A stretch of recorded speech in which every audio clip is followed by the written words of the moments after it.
азыр мага 300 миң деп атпайсыңбы? Бул 300 миңди биринчи партияга, биринчи закупка эле салыш керекпи же мунун айталы бир 200 миңине салып, 100 миңине кармап туруш керекпи? Ушул жөнүндө айтсаң. В принципе, логично. Бул жана тура скидка коюп миллион минуска кирип кеткен. Ал боюнча да сөйлөсөк болот, ал боюнча кызык истер. Хорошо. Отлично. Сен өзүң мындай группировка кылып, окуучулардын ийгиликке жеткен факторлору могул нерселерди кылгандар ийгиликке жетти, могул нерселерди кылгандар ушул нерселерди кылгандыгы үчүн ийгиликке жетпей калды дегенде мындай керек болсо пункттардын негизин айта алсаңчы. Скидка коюп атып, анын баасын мен 3 миң сатып турган товарды 100 сомдон ылдый коелу. Өтө көп товар. Муну менин бир сыйрак болсун. Сен 3 миң сомдук товарды 100 сомдон сатып баштадыңбы?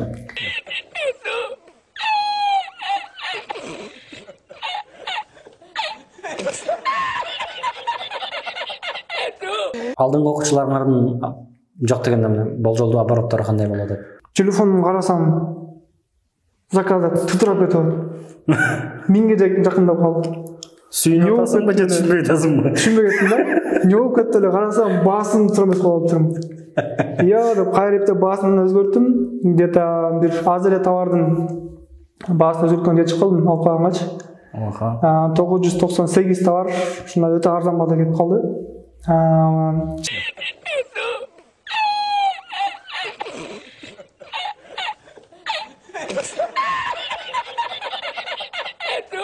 Ассаламу алейкум, урматтуу мекендештер. Кудайым буйрса биз сиздер менен кезектеги подкастыбыздабыз. Адаттагысындай эле алдын ала суроо жөнөтүлбөйт, алдын ала даярданбай жөнүнө отурабыз. Коногубуз менен 1 саат 1,5 саат бою сүйлөшүп отурабыз. Жыйынтыгында сиздерге пайдалуу боло тургандай өзгөчө бул видеодо Wildberries'ке кызыктуу, Wildberries'ке пайдалуу боло тургандай сонун маалыматтар болот. Андыктан биз менен аягына чейин бирге болуңуздар. Бүгүн менин коногум Бекжан деген иним. Өзү акыркы бир канча жылдан бери Wildberries менен алектенип жүрөт. Бизнеси бар, обучениясы бар, жана башка проекттери бар. Бүгүн конкреттүү түрдө бир теманын үстүнөн сүйлөшө турган болсок, бүгүнкү темабыз бул жигит акыркы 1,5 жылдан бери бир канча 100 окуучуну окутуп, ошолордун жыйынтыгында өзүнүн жакшы бир тажрыйбасы бар. Талкуулагыбыз келген нерсе дагы ушул. Окуучулардын арасынан ийгиликтүү болгондор кайсыл факторлордон улам ийгиликтүү болду, ийгиликсиз болгондор эмнеден улам ийгиликсиз болду деген теманын негизинде сөз болот. Эгерде бул нерсе сиздерге да кызыктуу болсо, аягына чейин бизден болуңуздар. Бирок баштап сөз учугу башынан болсун, биз кыскача Бекжанды таанысак. Бекжан өзүн бизге мындай көрүүчүлөргө кыскача өзүн тааныштырып кетсең. Аты жөнүң ким, кайдан келдиң, кто ты воин дегендей. Анан Wildberries менен канча жылдан бери алектенесиң деген сыяктуу. Рахмат. Атым Бекжан Жамилбеков, 28 жашта, буюрса жакында 29го чыгам. Мирбуланын атасы. Азыркы учурда Wildberries'тин айланасындагы иштерди кылып келебиз. Мындайча айтканда Wildberries'тин айланасында, маркетплейстин айланасында экосистема куруп атабыз.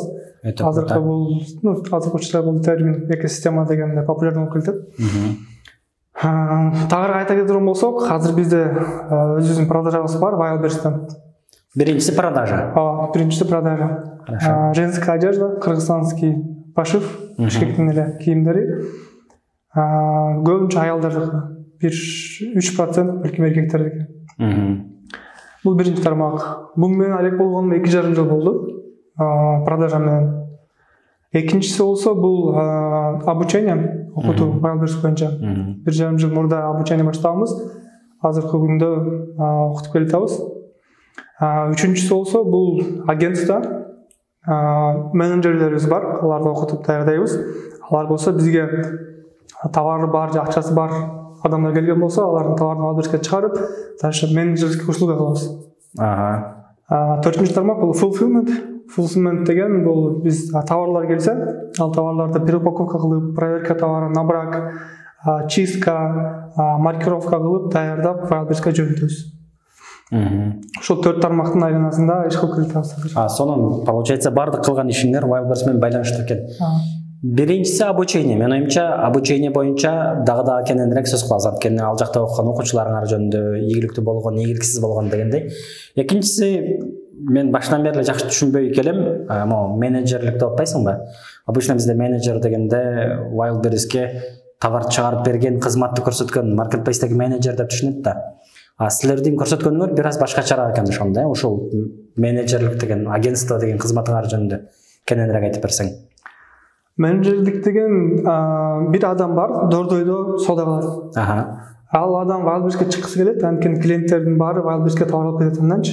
Уже хайп болуп, элдин баары билип калды. Уже хайп болуп билет, ал допустим өзү оптон 500 сатат, ан клиенти Wildberriestен 2000 сатат. Бул да ойлойт, мен Wildberriesке чыксам жакшы акча табат экенмин депчи. Бирок чыкайын десе убактысы жок. Анан бирөөнүн жөнөтөм десе эч кими жок балким. Баласы, кызы дегенде. Же болсо дагы алар компьютерди жакшы билбейт балким. Же окуп көп убакыт кетет, окуса деле, жакшы билсе деле, опыт керек болот дагы. Башында толтура болчу каталарды кетирбеш үчүн бизге кайрылат, бизге окшогон компанияга. Биз болсо анын товарын алабыз. Товар, допустим, bir 20 товар болсо, ичинен анализ кылып, 3-5 товарын тандап, мол товарды чыгаралы деп кеңешип, аны Wildberriesке чыгарабыз. Wildberriesке чыгарып, ага бүт кадамдардан жардам берип, ар бир шагынан. И андан кийин ай сайын аны продвижение кылып, өнүктүрүп кетебиз. Бул кызматыбыз үчүн минимальный фиксированный сумма алабыз. И анан процент. Биз товарды топко чыгарсак, продажасын көтөрсөк, биз дагы акча табабыз, ал да акча табат. Эгер анын продажасын көтөрө албасак, анда ал да акча коротпойт. Биз бир аз коротобуз. Эми любой эле бизнесте риск болуш керек. Бизге да мотивация болуш үчүн ушундай система келдик да. Көбүнчө проценттен алабыз деп. Обороттон акча аласыңар. Обороттон акча алабыз. Эгер Бекжан түшүнгөнү боюнча, значит, бирөө бар, Wildberriesке чыккысы келет, акчасы бар же товары бар, бирок өзү чыкканга мүмкүнчүлүгү жок. Өзүнүн убактысы жок, же болбосо муну моюнга алыш керек. Кээ бир жаш өтүп калгандар бар, алар деген канчалык аракет кылса деле бир аз кыйын болуп калышы мүмкүн. Жөнөткөнгө баласы жок же кызы жок, булар силерге келип туруп товарын берет. Силер булардын товарын чыгарып бересиңер, анткени силерде командаңарда ушул ишти кылган менеджерлер бар. Чыккандан кийин менеджерлериңерге зарплата берет бул киши. И оборот жакшы болгондон кийин комиссия берет. Туурабы? Менин оюмча, мекендештердин арасында чындап ушундай жагдайда болгондор болсо, жакшы бир мүмкүнчүлүк. Бекжан менен байланышсаңыздар болот го дейм бул маселе үчүн, туурабы? Андан дагы биз не только жаңыларды чыгарабыз, чыккандар эле болушу мүмкүн да. Допустим, өзү Wildberriesке чыккан, обороту да жакшы, бирок байлуу менеджер алыш керек. Өзү физически жетишпей аткан үчүн. Жетишпей аткан үчүн. Менеджер алыш үчүн биринчи кандай менеджер алышты билбейт ал. Анан каяктан табыш керек экенин билбейт. Өзүңүздөр билесиздер, Wildberries бул жаңы рынок Кыргызстанда. Wildberriesте өтө жакшы билгендер өздөрү сатат, же өтө кымбатка иштейт. Көбүнчөсү жакшы менеджер табыш кыйын негизи элечи. Биз өзү биз обучение болгон үчүн биз ал менеджерди намешок болсо да алып туруп, анан акырынан спутникамен окутуп келебиз да. Окутуп өзүбүз даярдап алабыз аны. Ошол себептен дагы бизде жакшы менеджерлер көп. Анан эгер салыштырган болсок, өзү менеджер алса деле, же бизге кайрылса деле акчасы бирдей эле чыгат. Даже бизден башында азыраак чыгат. Анткени биз обороту көтөргөндөн акча алабыз. Эгерде башка менеджер алып турган болсо, опыттуу менеджер жок дегенде 50 миң сурайт. Ито 50 миңге өтө жакшы менеджер табыш кыйын айыначы. 25 миңдик, 20 миңдик менеджер алсаң, ал кандай менеджер экенин эми жаңы навчок болот да. Ал көп катаны кетире алышы мүмкүн, көп нерсени билбеши мүмкүн. Биз бул тармакта 2,5 жыл иштеп келаткандыктан өзүбүздүн системаны ошо менеджер системада койгонбуз. Биз өзүбүздүн продажабызды не кылсак, бул командага ошону беребиз. Ошо айткан 4 тармакта 4 отдельный команда иштейт. Это круто. Сонун туугандар менин оюмча. Демек, силерге кайрылган адам менеджерлер кантип иштеп атат, ишин так аткарып атабы, аткарбай жатабы деп баштарын оорутпайт. Бир гана силер менен контактта болот, силер деген менеджерлерди көзөмөлдөп турасыңар. Бул жакшы экен. Үчүнчү системаңар бар, ушуга бир аз жакын, бирок бир аз айырмасы менен бул инвестиция маселеси, Бул да 4-5 жыл болот го. Ошондойбу? Буну эмнеге байланыштырсак болот? Инвестицияны. Биз айтып атпайбыз, өзүбүз товар сатабыз депчи. Ошого байланыштырсак болот.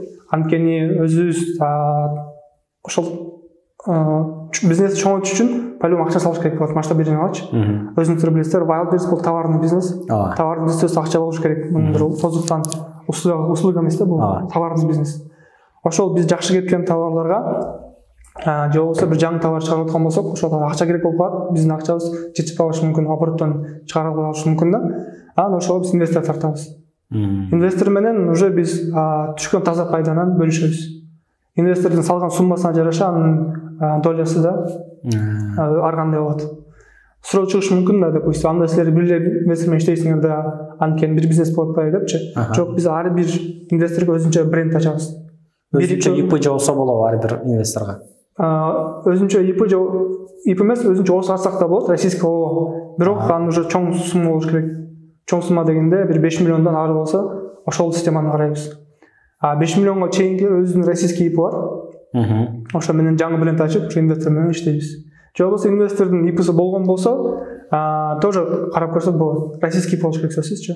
Кыргызстандын ИПси эмнеге болбойт? Кыргызстандын ИПсинде биринчиден Wildberries ичиндеги внутренний рекламасы жок. Азыркы учурда биздин эң негизги инструментибиз продвижение боюнча бул внутренний реклама Wildberries. Бул отдельная тема.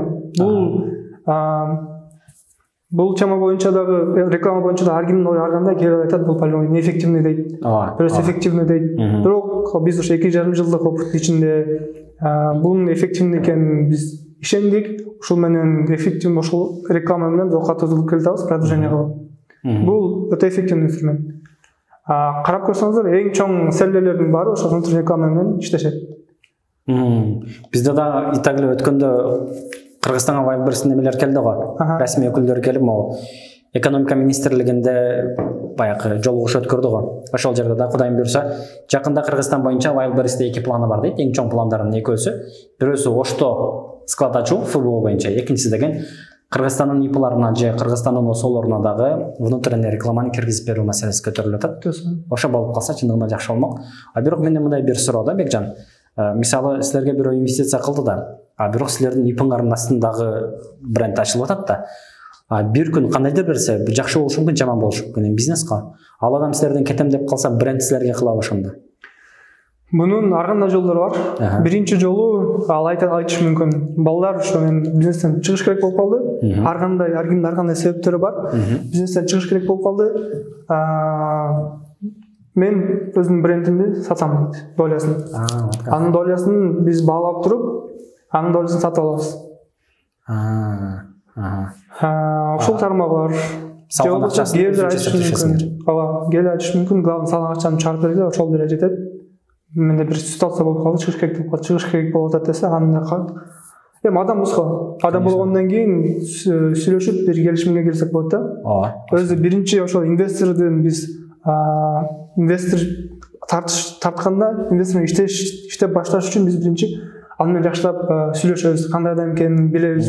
Биз көрүнгөн адам менен иште албайбыз да. Анткени ар кандай адамдар бар. Кээ бирлер, допустим, кримчилерден келиши мүмкүн, криминалдар болушу мүмкүн, саясатчылар болушу мүмкүн. Алар менен биз иштегенге макул эмеспиз. Бизге көбүнчө өзү бизнес кылган, бизнес түшүнгөн адамдар келет. Анткени алар риск кандай экенин билет, Wildberries кандай экенин билет. Просто өздөрүнүн убактысы жетпеген үчүн акчаларынын башка бизнеске салганына караганда Wildberries'те орой деп коет, возврат инвестиций Wildberries'ке көбүрөөк азыркы учурда. Прибыль көбүрөөк. Демек мындай жыйынтыктап айтыш керек болсо, эгер мен сени туура түшүнгөн болсом, Бекжан, инвестор келет, акчасын салат, андан кийинки операцион иштерин бирөөсүнө да аралашпайт. Силер бизнести кылып, ага долясын берип турасың. Эми эң кыска немеси, формуласы ушул, Ооба, эч баш оорубайт, эч нерсе менен. Единственный бир жери айына 2 жолу отчет карап турат, кандай болсо эмне болот деп. Түшүнүктүү. Отлично. Бирок эгерде инвестор өзү айтып турган болсо, жигиттер мен дагы ошол процесске киришим керек дей турган болсо, аны да карап көрөбүз. Балким бир функция кыла турган болсо, биз наоборот бизге жакшы. Эгерде мен товар тандап берем дей турган болсо, билген болсо товар тандап, наоборот бизге жумуш жеңилдетет. Эми инвестор деле өзү практикалык негизде үйрөнөм деп калса, допустим, анда аралашып берсе болот. Иш кылып, тоготор жер ошол, акчаны саласың, башыңды оорутпайсың, сага доля түшүп турат, дивиденд түшүп турат. Бирок детально сүйлөшөмсүң, кайра эле келип, аябай жакшы айтты Бекжандай. Адам болгондон кийин адам менен отуруп сүйлөшсө болот. Отуруп алып, детальдерин такташып, дальше кете берсе болот. Бир кийинки кызмат көрсөткөн кызматыңар бул деген fulfillment кызматы, Fulfillment кызматы деги эле башта fulfillment экенин айтып туруп, анан көрсөткөн кызматыңар жөнүндө айтып берсең. Fulfillment, допустим, мен продавецмин Wildberries'те. Мен товарым айталы, мен дорогойдон товар алам, детектен товар алам. Ал товарды алгандан кийин товарды бракка текшеришим керек. Так. Бракка текшербесем, азыр көбүнчө цехтер бракты көбүрөөк кылып чыгарып коюшу мүмкүн. Анан өздөрүндө ОТК болсо эле, ОТК ушу проверка на бракта өздөрүндөчү адамдар бар. Алар биринчиден аз акча алышат цехта. Ана аларда өзүнүн цех болгон үчүн по-любому интерес азыраак да. Что бракка жакшырак текшериш керек дегенчи. Топтора. И плюс критерий, Wildberries критерийсин билбеш мүмкүн кандай. Wildberries критерийин чыгар, ар бир адамдын өзүнүн критериясы бар. Допустим, бир адам үчүн бир кичике ошибка ага нормально эле. Башка адам үчүн кичике ошибка аябай чоң ката көрүнөт агачы. Ала катаны да кетпеш керек. Кыскасы ошол рисктен моюнга албаш үчүн мен Fulfillment деген компанияга товарды алам дагы, товарды берем. Цехтен товар чыкты, ол товарды бракка текшерип бер. Алар алат да канча штук болсо баарын бракка текшерип, мен биринчи айтам, могул критерийлерди бракка текшересиңер. Эгерде допустим шоу тигилген жери 5 сантиметрден көп болсо, бул брак. Же бир жери узун жери кыска болсо, бир брак. Же топчусу үзүк, тешик болсо, кири болсо, башка нерсе болсо, бул брак. Өзүм техническое задание берем, ТЗ деп коет. Анан алар ошону текшерет. Анан ниткалар бар, одежда ниткалар көбүнчө чыгып калат. Аны кезишет. Анан упаковкасы эгер жаман болсо, качествосы, ал зип пакетке салып, штрих-код чаптап, даярдап, Москвага жөнөтөт. Москвага жөнөткөндөн башка Fulfillment алат дагы, аны Wildberriesке жүктөп коет. Башка Fulfillment деген силердин эле Fulfillment же башка бирөө? Биздин партнерский Fulfillment'терибиz бар. Өзүбүздүкүн ача элекпиз, бирок партнер болуп иштеп келген Fulfillment'терибиз бар. Булар Россиядан тосуп алып туруп товарды кетирип коюшат. Түшүнүктүү. Бул бир жагы, бирок биз көбүнчө российский клиенттер менен иштейбиз. Россияда клиенттер өзү Россияда жүрөт да, бул жактан цехтен заказ берет. Цехтен Кыргызстандан заказ беришет, анан аларга независимый бир компания керек да. То есть независимый эксперт керек. Вот как. Анткени цехтин интереси эптеп товарын жөнөтүп коюш керек. Биракта Wildberries'ти саткан Россиядагы адамдын интереси качественно кетиш керек. Туура. Ал товарын цехтен алат дагы бизге берет. Цех айтат, товар экспертизадан кетет. Биз алабыз да, проверка на бракка текшерип, брак чыккандан цехке кайра беребиз. Могулар браккен кайра оңдоп бердик. Алар же жаңысын берет, же алып калат, анан ал жаңы сүйлөшөбүз. Ну, конечно, товарды бул жактан Россияга жөнөтүп, Россияга жеткенден кийин бир 10-15 күн өтүп, тиги заказчик алып, могулар браккен деп жөн убакыт жоготкондон көрө силерге резко алып туруп, аны ОТК кылат экенсиңер да, контроль качества кылат экенсиңер. Менин оюмча, аябай жакшы кызмат. Өзгөчө менин оюмча, мисалы Бишкектеги кайсы бир цехтен кийим тиктирип, бирок өзү Ошто же Кыргызстандын башка жактарында жашагандар үчүн деле бул менин оюмча жакшы неме да. Ар жолу ушундай Бишкекке келип тигини текшерип отургандан көрө, силерге точно ТЗны берет, туурабы? Могул жактарын текшергиле деп. И так эле силер текшере берип, түшүнүп калсаңар керек, каерден текшериш керек, каерден текшербеш керек дегенгечи. Бишкекте болсо деле ал квартирасын апарып товар текшере албайт да. Көп товар болуп болсочу. Силерде помещение бар. Бизде помещение бар, бизде адамдар бар. Анан, допустим, айына эгерде 1000 товар жөнөтөдүгөн болсо, 1000 товар проверканы брак кылыш үчүн склад алып ора болуштун кереги жок. Эгерде хотя бы количествосы айына 5000ден 10000ден жогору болсо саткан Wildberries'те, анда уже смысл бар да ачкангач өзүнүн складын. Ага чейин ачкан эмне күн болуп калат. Анткени адам табыш керек, ОТК кылган, склад табыш керек, аны контролдош керек. Андан көрчү бизге окшогон Fulfillment'терге берип койсо, биз текшерип баарын даярдап жөнөтүп коебуз. Анткени мен өзүм да ушундай кызмат менен колдончумун да, мурда жаңы чыккандачы. Анткени Москвадан чыккан Wildberries'ке. Квартирадан 2 парча кылдым. 2 парчада кылгандан кийин уже квартиранын хозяйкасы квартирадан чыкты да. Мындай болбойт экен деп. Мындай жашоо болбойт. Анткени деген 1,5 товарды бир айдын ичинде алып келип, проверка на брак кылып, плюс этажкада Москвада лифттен көтөрүп чыгасың 20 коробканы. Кайра түшөсүң, алып түшөсүң. 20 коробка. Квартиранын ичинен толтурадым. Квартиранын ичин толтурадым. Бардак товар, плюс өзүм жетип калганда башка тааныштарымды чакырам. Fulfillment болуп беришет мага квартирада. Анан кийин ал ошо квартирадан чыгарып жибергенден кийин Fulfillment'ке берип калдым дальшечи.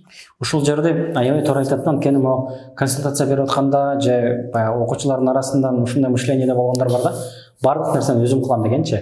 Эми баштапкы этапта менин оюмча туура эле бардык нерсени өзү кылып көрсөң бир чети кызыктуу процессти өтүш керек, экинчиси үйрөнөм дейт. Анан үчүнчүсү албетте кээ бирлердин бюджети азыраак боло турган болсо, бир аз эконом болсун дейт да, бирок бул бир аз дагы самозанятый деп коет, өзүңдүн өзүң убарыгерчилик да. Чындап бизнесмен болом десең, чындап мындай масштабка чыгам десең, анда ушундай операционный иштер деп коет го. Сенин убактыңды көп алган, бирок сага именно бизнести өнүктүрүүгө көп деле пайдасы тийбеген иштерди лучше ушул кызматты көрсөткөндөргө бериш керек. Анткени булар эртеден кечке чейин ушул жумушту кылган үчүн сага караганда батыраак кылат, сага караганда жакшыраак кылат, анан полный пакет кылып берет. Буларга берсең жумушуң жеңилдейт деген сөз да. Туура. Wildberries'те бул жигиттер экосистема куруп атам дегенде эми түшүнүп атасыздар да, обучениесин кылып атат, менеджерлер даярдап атат, инвесторду алып келип, инвестор акча сала турган болсо анын дивидендин берип атат, плюс fulfillment кызматын көрсөтүп атат. Мунун жанында башка дагы немеңер барбы? Wildberries менен байланыштуу кылган ишиңер? Пока жок. Ушулар эле болчу. Хорошо. Туугандар, менин оюмча Бекжанды жалпы жолдон кандай жумуштарды кылып аткандыгын түшүндүк окшойт. Эми өткөндө Бекжан менен биз бир жерде сүйлөшүп отуруп, мага кызык болгон ушу болчу да. Кыргызстанда деле Кудайга шүгүр Wildberries аябай өнүгүп атпайбы? Окугандар көп, аракет кылгандар көп. Бул аябай жакшы көрүнүш. А бирок бизнесте дайыма кейс деген нерсе бар да. Кейс деген эмне? Бирөө бир ишти кылды дагы, ошол жумуштан кетирген каталары, түшүнгөн пайдалуу маалыматтарын баарын чогултуп туруп, мондой кылсаңар ийгиликке батыраак жетесиңер деген бир формула деп койсок болот. Бекжандын колунан көп окуучу чыккан. Канча окуучу окуттуң жалпы жону? 300ге жакын. Вот, машалла, 300ге жакын окуучу окуттур. Демек, Бекжандын көзүнөн бери 300дөй адам өттү деген сөз да. Андыктан бүгүнкү темага кырынан келе турган болсок, ошол 300 окуучунун арасынан ийгиликтүү болгондор кантип ийгиликтүү болуп жатат, ийгиликсиз болгондор неге ийгиликсиз болуп жатышат деген суроонун үстүнөн талкууласак да. Деги эле жалпы эле азыр сен башта обучениең боюнча, окутууң боюнча бир киришүү иретинде тааныштыра кетсең. Биздин обучениябыз башкаларга салыштырмалуу биринчиден айтып кеткен нерсе кымбат. Анткени биз башында арзан кылып окутканбыз. Бирок арзандын шорпосу татыбайбы, кандай болду билбейм. Ошол арзан курска келген клиенттер менен проблемабыз көп болду да. Андан кийин конкуренция көбөйүп кетти. Биз Кыргызстанда ачылган обучение боюнча 3-4 компаниябыз. Бизге чейин 2-3 болчу, бирок алардын баары жабылды. Азыр биринчи эле биз калдык. Bir жарым жылдан бери иштеп келаткан. Андан ушул продажабыз арзан курстан түшүп кеткенде ойлондук кандай кылсак болот деп. Карасак ушул арзан курста конкуренция өсүп кеткен аябай. Анан биз полностью өзгөртүп, курсубузду качественный кылып, аз адам алып, баасын да көтөрдүк. Андан кийин Кудайга шүгүр, результаттарыбыз, ученик результаттары кайрадан жакшы көтөрүлүп баштады. Бул жакшы. Анан группада средний 5 адам. Анан индивидуальный бар. Группалардан тарифтер бар. Средний группада 5 адам. 6 адамдан көп калбайбыз группага. И бул окуучуларды силер пока Wildberries'ка чыгып өздөштүрүп кеткенге чейин кайтарым байланыш, сопровождение кылып турасыңар. Албетте. Биринчиден биздин курстарыбыз офлайн, живой курстар, онлайн пока курсубуз жок. Анткени офлайндан контроль кылыш жеңилирээк. Онлайндан контроль кылыш оор. Ал үчүн эмне болуп жүрөт, кандай болуп жүрөт. И плюс онлайндан өзүнө түшүнүш эле кыйын. Ал жагын бөлөп офлайн курс кылабыз пока. Анан сопровождение жак боюнча обучениябыз 1 ай болот. Күн ара болот, через день. Жумасына 3 жолу 1 ай курс болот. Андан кийин жарым жыл сопровождение болот. Жума сайын жолуп турабыз, живое сопровождение. И дагы жарым жыл, общий 1 жыл техническая поддержка. Общий алганда 1 жыл клиент окуучубуз менен бирге болобуз. Сонун окуучулардын арасынан, кейстердин арасынан эң ийгиликтүү болгон, эң жакшы болгон окуучулардын жөнүндө айтсаң, примерно хотя бы товары болбосо деле. Примерно кайсы нишалар менен чыгышты, обороттор кандай болуп жатат дегендей. Нишалар боюнча биз көбүнчө бизге келгендер кийимге чейин келишет. Анткени бизди көпчүлүк уже таанып калган кийим менен иштейт деп. Биз кийимден башка нерсе менен иштебейбиз, кийим менен гана иштейбиз. И биздин окуучуларыбыз дагы көбүнчө ошо кийим менен иштегендер. Кийим дегенде Кыргызстандын көбүнчө. Кытай, Турцияда болот, бирок азыраак. Эгерде Кытайдан товар деп калсачы? Кытайдан товар деп калса, анда аны аналитикалык кантабаш керек экенин үйрөтөбүз. Интересно. Алдыңкы окуучулардын жок дегенде болжолдуу обороттору кандай болот деп? Заказ боюнча алганда бир ученикибиз, окуучубуз акыркы бүгүн эле карадым, акыркы айда 25 миллион заказ болуптур. Заказы али 25 миллион. Ооба, счетко түшкөн акчасы 10 миллиондон ашык. Бул менин оюмча аябай жакшы нерсе да туугандар. Чындыгында Wildberries боюнча деле бардык эле бизнесте болгондой жаман жакшы көп нерсе айтылып жүрөт, бирок Кыргызстандын жагдайында, Кыргызстанда кандайдыр бир дүкөн ачып, ал жактан ай сайын колуңа түшкөн акча бир 10 миллион, 15 миллион болгон бизнестер өтө көп эмес да, бирок ошол эле мүмкүнчүлүктү Wildberries'тен кылса болот деген сөз. Бул менин оюмча аябай жакшы көрсөткүч. Могул нерсени hiç карап көрдүңбү Бекжан? Мисалы, эң көп суралган суроолордун бирөөсү Wildberries'ке чыгып атканда канча бюджет керек деп сурашат го. Анан жана орточо эсепталганда, жана средний значение алганда, бирөө сага келди, мисалы 100 000 менен чыкты, бирөө келди 1,5 миллион менен келди, бирөө 300 000 сом менен келди да. Ошо в среднем деп коет го, орточо алганда канча сом менен чыкса болот? Товарга кете турган акча 200-300 000 бул минимальный порог деп эсептейм да. Бул регистрацияны кошпогондо, башкаларды кошпогондо бир гана товарда, Эми товарды алганда болот, жазгы сезон болот, жайкы сезон болот, кышкы сезон болот. Жайкы сезон товарлары азыраак кетет, анткени себестоимость жайкы товардыкы азыраак. Кышкы товардыкы калың кийим болгон үчүн себестоимость кымбатыраак. Ага уже көбүрөөк акча кетиши мүмкүн. Бирок мындай нерсе бар да. Негизи биз кеңеш бергенде мындай башка бирөө рискке кирет деп азыраак кеңеш бересиң да 300 000 депчи. Бирок биз азыркы товар жөнөткөндө 300 000ге биз бир эле товар салабыз, минимальный 300 000. Биз ай сайын канчадан товар жөнөтүп турабыз да. Даже 300 000 эгерде өзүм кире турган болсом 300 000 менен балким кирмекмин, же болбосо инвестор таап көбүрөөк салмак. Мен өзүм биринчи киргенде 1,5 миллион менен киргем, инвестор таап. Акча жок болчу өзүмдө, бирок бирок ошол Wildberries плюс YouTube'дан көрүп, үйрөнүп, инвестор менен ошо швейный фабрикасына таанышым бар. Мен таанышкан 2 жолу жолукканбыз. Instagramдан жаздым, ушундай жолуккан болчубуз. Wildberries'те үйрөнүп атам, сенде товар бар, Wildberries'ке чыкпайлы, мен жумуштун баарын мен кылам, сенден товар болот деп. Аны эптеп көндүрүп, жарым жылдын ичинде сүйлөшүп атып, анан ошентип Wildberries'ке чыккам. Бул жана туура эмес скидка коюп миллион минуска кирип кеткен. Ал боюнча да сөйлөсөк болот, ал үчүн кызык истер. Хорошо. Отлично. Азыр мага 300 000 деп атпайсыңбы? Бул 300 000ди биринчи партияга, биринчи закупка эле салыш керекпи, же мунун айталы бир 200 000 салып, 100 000 кармап туруш керекпи? Ушул жөнүндө айтсаң. Бизнесмендердин ар кандай бир деңгээлдери бар да, уровендеричи. Бизде азыр Wildberries'те 2 система бар да, FBS, FBO дегенчи. FBS менен азыраак сумманы баштаса болот. Бирок FBS кимге туура келет? Студенттерге, тамак хозяйкаларга акча салыштырып тура келиши мүмкүн. Анын өзүнүн бир основной жумушу бар, актан да бир акча табат, анан бош убактысы бар, бош убактысында Wildberries менен акырын алек болот. Бирок бунун результаты бирок узагыраак болот. Анткени аз сумманы акырынан көбөйтүп, жактан бир аз, жактан бир аз ошентип атып чоңойтушу мүмкүн, бирок оорураак да. Экинчи система бизнесмен катары чоң эле сумма менен кириш керек. Жакшылап эле, чоң дегенде жакшылап эле. Биздин өзүнүн ички терминибиз бар, инвалидный карточка деп коебуз биз. Инвалидный карточкага эгерде бир модель жөнөтөт адам, бир моделден ар бир размерден 5 штуктан жөнөтөт, 3 штуктан жөнөтөт. Эптеп карточка чыгат да Wildberries'кечи. Бирок деген Wildberries'ке азыр бир күндө 7 миллион адам кирет. Кыргызстандын калкынчалык адам кирет Wildberries'кечи. Бул покупательдер.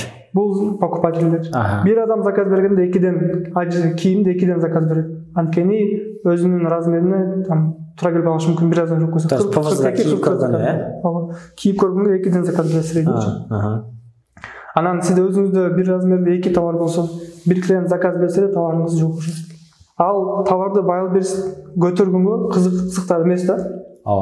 Анткени Wildberries'ин продвижение кылса деле товар түгөн коюп атпайт. Wildberries'ке акча табыш керек. Акча табыш үчүн мындай товары көп, серьезно кирген адамдарды продвижение кылганга кызыктар. Бирок бул жерде башка нерсени унутпаш керек. Кээ бирлеринде ойлойт экен, мен азыр бир модельди алып туруп толтура киргизип алсам, Wildberries'тин ушундай алгоритми бар го, көп товар киргизсе ошону продавать этет. Жок, андай деп тура эмес да, ушунун ортосун калмаш керек. Средний бир цвет, бир размерге, ондон средний 15 чүктөсө жакшы болот. Ондон баштап бир размерге, ондон жогору. Бирок өзүбүз жаңы айтып кеткендей эле, бирөөгө совет бергенде мындай коркосуң, бирок өзүбүз киргизгенде 40-50ден бир размерге жүктөйбүз. Тугандар, азыр Бекжан менин оюмча аябай маанилүү 2 маселеге токтолуп кетти да. Булардын бирөөсү количество канча болуш керек деген маселе. Бекжандын да түшүндүрүп атканы ушул. Товарда деген глубина менен ширина деген нерсе бар да. Ширина дегени бир товардын айталы расцветкалары бар да, ошол расцветкалары канча көп болсо ширинасы ошончо кең болот деген сөз. Глубина деген ар бир расцветканын количествосы канча көп болсо ошо глубина болот да. Wildberries'те иштеп жатканда ширинага көп кете бербей, глубинага көбүрөөк иштеш керек. Бирок аны дагы прям глубинаны аябай глубокий кылып салсам, бир эле модельдин бир эле расцветкасынан 500-1000 киргизип алсам укмуш болуп кетет деген туура эмес түшүнүккө да кирбеш керек. Ошонун ортосу бирден болуш керек. Албетте бир модельди алып туруп анан деген 5 расветка ар бирине деген 5 штуктан киргизип койсоң, ал көп деле ийгиликке жеткенге немеси жок да, шансы жок. Же болбосо аз аябай. Экинчи маселе бар туугандар. Муну Бекжан аябай жакшы түшүндүрүп кетти. Wildberries'ти биздин партнерибиз экенин түшүнүшүбүз керек да. Биздин партнер Wildberries биздин продажалардан пайда көрөт. Так что эптеп-септеле инвалидный карточка чыгарып койсоң, ооба, Wildberries'ке чык десеп галочкаң болот, бирок ал Wildberries'ке кызык эмес. Анткени Wildberries'ке бир 2-3 штук бар, ал деген эртең сатылса уландысы жок, мындай товарлардын деле кызыгы жок да. Так что Wildberries'ке чыгып атканда сөзсүз түшүнүшүбүз керек болгон нерсе, Wildberries биздин партнерибиз, буга канчалык серьезный мамиле кылсак, канчалык жакшы даярдансак, ошончолук Wildberries'ке деле биз кызыктуу болобуз. Болбосо Wildberries'ке деле кызыксыз эмеспиз. Болбосо Wildberries'ке деле кызыктуу эмеспиз. Бекжан, сен өзүң мындай группировка кылып, окуучулардын ийгиликке жеткен факторлору могул нерселерди кылгандар ийгиликке жетти, могул нерселерди кылгандар ушул нерселерди кылгандыгы үчүн ийгиликке жетпей калды дегенде мындай керек болсо пункттардын негизинде айта алсаңчы, бул биздин көрөрмандарыбыз үчүн аябай пайдалуу болмок да. Ийгиликке жеткендер биринчи бул товар, жакшы товар тандаш керек. То есть товар тандап атканда эринбей товарды издегендер, Ооба, менин түшүнүгүмдө Wildberries өзү 100% ар кандай иштерден турса, 50% бул товар, даже 70% бермейтин товаргачы. Кошулам. Бул жактан сиз жакшы айтып кеттиңиз, мындай неликвид деп коет. Тоородо өтпөй калган бракованный товарлар бирөө жөнөтөт да. Wildberries'те өтөрөт депчи, сатып алуу жактан. Ушундай болбош керек. Наоборот, эң жакшы товарларды Wildberries'ке жөнөтүш керек. Ал doğru өткөн да просто Wildberries'ке. Мисалы 6-7 жыл мурун Wildberries'те айлык обороты бир 30 миллион рубль болгон бирөө менен сүйлөшүп калдым да. Ал 2016-жылдан бери Wildberries'те иштейт экен. Айтат: Али дейт, биз ошол учурда иштегенбиз дейт да. Не киргизсең сатылчу дейт. Не киргизсеңчи. Бирок ал доордо элдер деген жана Россиядагы компаниялар өздөрүнүн складдарына товарды жөн эле биякта тура бербесинде Wildberries'ин складына киргизип, өздөрүнүн складдарын тазалап, анан Wildberries'ин складында бир чети сатылып берет, экинчи чети деген складдын помещенияга акча төлөбөйт да. Ал кезде Wildberries'те хранение дагы бекер болчу. Бирок ал доор өттү, туура белгиледиң, анткени азыр деген сапаттуу товар болуш керек. Товар тандаганда жакшылап, өзү товар тандагандардын критерийлери бар. Буларды караш керек, сезон жана башка нерселер. Бул биринчи жакшы товар. Экинчиси акча. Жакшы көлөмдөгү товар салыш керек. Жакшы товар тандап туруп эле, 1-2 штуктан эмес, жана айтып кеткендей, көлөмдү салыш. Оптимальное количество деп койсо болот экен, Оптимальное количество. 3 модель. 3 модельдин там 4 цвети, 4 размери, ар бир размерден бир 15-20дан. Ушундай болсо жакшыраак болот. Анткени бир модель жүктөп койсоң, тоже вероятность азыраак да. Анткени өзү дортойдо, допустим, 100 модели бар, а Wildberries'ке бир модель жөнөтүп коет. Болсо болду, болбосо значит бул болбойт экен деп коет да. Андай да болуп туура эмес да. Бул экинчи. Үчүнчүсү бул ошол убакыт бөлүү. Көпчүлүк айтышы мүмкүн азыр не муну логично эле да киргени убакыт бөлүш керек депчи. Бирок көпчүлүк ушундой кылбайт да. Wildberries'ке товарын жүктөп коет, баарын туура кылат. Ал товары жакшы деле, жакшы сатылган товар, тез эле түгөм калат. Анан өзүнүн башка иштерин бүтүрүп келгичекти товардын позициясы түшүп кетет, рейтинги түшүп кетет. Жакшы эле көтөрүп аткан азыр түшүп кетти. Бир түшкөндөн кийин кайра көтөрүш кыйыныраак. Окей, топ-туура. Бир түшкөндөн ал сүйүнүп кетиши мүмкүн, жакшы кетет экен Wildberries деп кайра жөнөтсө, биринчисинде болбой калышы мүмкүн. Ошону караш керек. Азыр дагы бир кызыктуу нерсе, биздин азыр эң чоң жумуштарыбыздын бири, кыйналган нерсебиздин бири ошол товардын көлөмүн эсептеш. Канча күнгө канча товар жетет, ошону туура эсептеш биз үчүн кыйын болуп атат да, наоборотчу. Анда ойлойсуң да, товар түгөнүп аткандан жөнөтүп коюш керек деп эмне кыйынчылыгы бар депчи. Наоборот, ошону туура эсептеш керек. Көп жөнөтүп койсоң, оборачиваемость деген бар, оборачиваемость көбөйүп кетет. Аз жөнөтүп койсоң түгөнүп калат, Кыргызстан барчак жетип калышы мүмкүн. Түгөнүп калса көтөрүш дагы кыйын. Ошол азыркы учурда бизде бир чоң маселелердин бири ошону туура эсептеш. Бул 4 болду, Бул 4. Андан кийин 1-2 товар жөнөтсө болбой калса, болбойт экен деп чегинбестен кайра попытка кылып, буну эң негизги нерсе, эң негизги ошибка. Обычный бизнес катары көрүш керек да мынчы. Вот, өтө туура. Көпчүлүгү бул оңой эле нерсе деп рекламага кызыгып, оңой эле нерсе деп кирет. Анан кирсе ал жакта дагы көп нерсе бар да ичиндечи. Мындай өзүңдөр байкап көрсөңүздөр, азыр допустим айтып атам биз Wildberries менен 2,5 жыл иштейин депчи. Бирок мен жалгыз иштебейм. Командабыз бар. И то командабыз менен там ошончо жумушту араң кылып атабыз да. Азыркы күндө там март айын 6 миллион менен жаптык заказ боюнча. Бирок ошол 6 миллионду кылыш үчүн дагы бизде команда бар. Командаңарда канча киши бар? Команда только Wildberries менен иштеген 4 киши бар, бир стажер, ошондон 5 киши.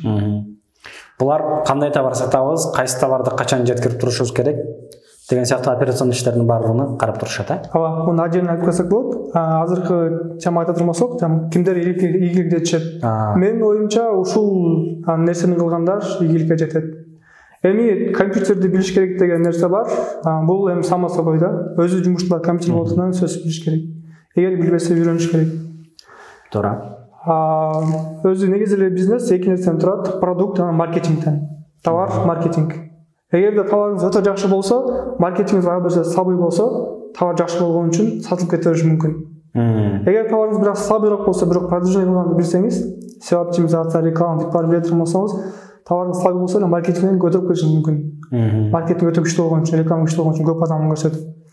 Эгерде сизде товарыңыз слабый болсо, Wildberries'ти билбесеңиз, анда сизде шансыңыз өтө аз. Эгерде товарыңыз жакшы болсо, плюс Wildberries'те продвижение кылганды билсеңиз, конечно, товарыңыз топко чыгат.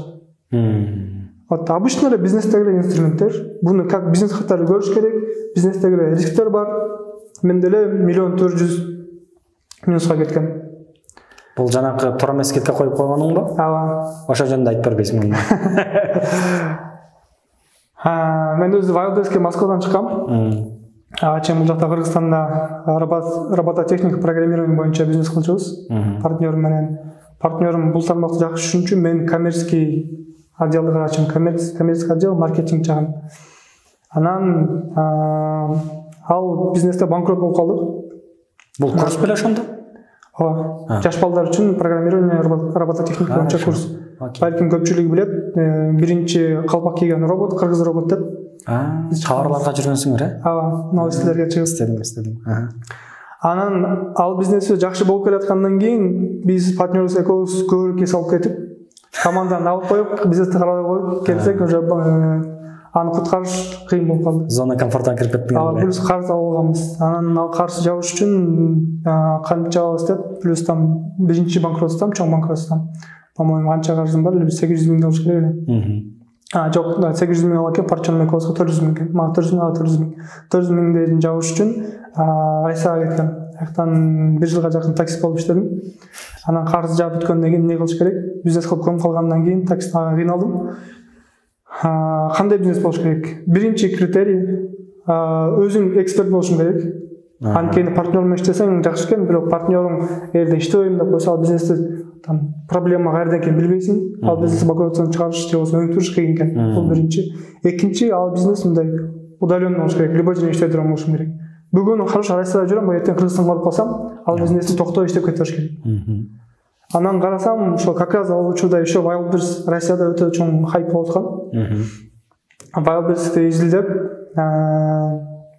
анан инвестор тапканда бир кызык окуя болду.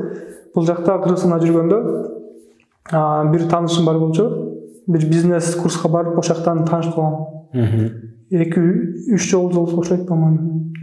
Примерно 3 жолу жолуктук да. Эми жолукканда мындай, ал ошол курста долясы бар болчу. Ошо келип турчу кедечи. Анан анын швейный фабрикасы бар болчу. Анан ага Instagram бар болчу, Instagram жаздым. Wildberries'ти азыр үйрөнүп атам, почти үйрөнүп калдым. Сенде товар бар экен, Wildberries'ке чыкпайлы чоң депчи. Анан ал айтты, мен да как раз Wildberries'ке чыгып көргөм, бир кыз алып. Ал кыз бир аз иштеп, жүргүзө албай койду. Давай чыкса чыгып көрөлү деди. Бирок ошентип ал товардын беречекти жарым жыл өтүп кетти. Ал айтты, мен жакында Россияга барам, Люблинадан точка ачам. Анан как раз товар менен барып, товарын берем деди. Анан ага товар точка ачканга жардам бердик, аны менен чогуу жүрдүк, ошентип атып партнер болдук. Ал учурда сен Россиядасың же Кыргызстандасың? Россияда. Хорошо. Мен февралда чыктым.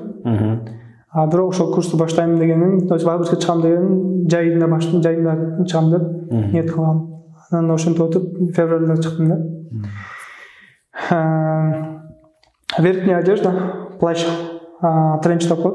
Анактан иштеп келатып, просто бир катамдын бирөөсү дагы акча жок болгон үчүн YouTube'дан карап эле өзүм чыккам.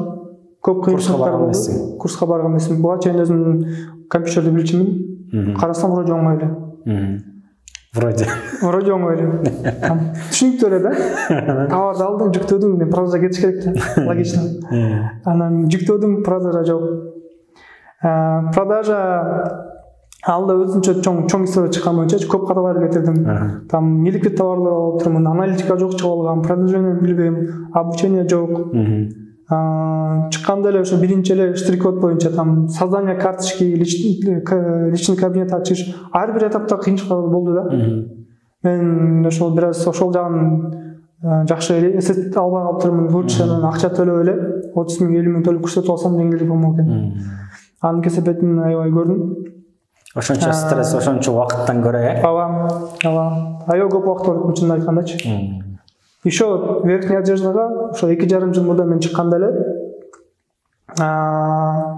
неме бар болчу, честный знак деген бар болчу. Честный знакты азыр элдерди чыгып атпайбы? Мен ошондо эле өтүп болгом да.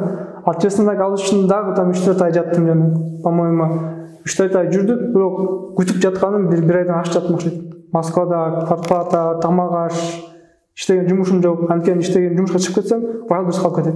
Wildberries'те иштемесең, честный знак жок, товар жүктөп албайсың.